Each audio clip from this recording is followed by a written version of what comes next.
Station पर बढ़ा इंतजार। रांची पटना जनशताब्दी अब 1.5 घंटे लेट।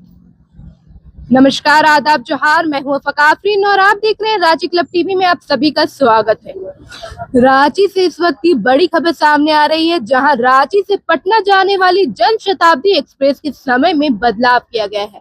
अगर आप आज इस ट्रेन से सफर करने वाले हैं तो आपको थोड़ा इंतजार करना पड़ सकता है, क्योंकि रेलवे की ओर से मिली जानकारी के मुताबिक ट्रेन संख्या 12366 रांची पटना जनशताब्दी एक्सप्रेस अब अपने निर्धारित समय दोपहर 2:25 की जगह शाम 4 बजे रांची रेलवे स्टेशन से रवाना होगी।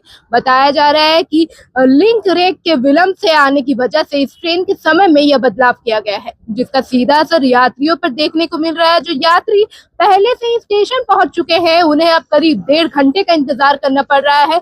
वहीं स्टेशन पर मौजूद यात्रियों का कहना है कि उन्हें इस बदलाव की जानकारी पहले नहीं मिल गई पाई, जिसके कारण उन्हें परेशानी का सामना करना पड़ रहा है। फिलहाल रेलवे प्रशासन ने यात्रियों से अपील की है कि वे स्टेशन आने से पहले ट्रेन का स्टेटस जरूर चेक कर लें, ताकि किसी भी तरह की असुविधा से बचा जा सके। और अब ये ट्रेन शाम 4 बजे रांची से पटना के लिए रवाना होगी। इस खबर को लेकर आपका क्या ख्याल है, कमेंट बॉक्स में जरूर बताइएगा। और ऐसी तमाम खबरों को देखने के लिए जुड़े रहिए रांची क्लब टीवी के साथ। धन्यवाद।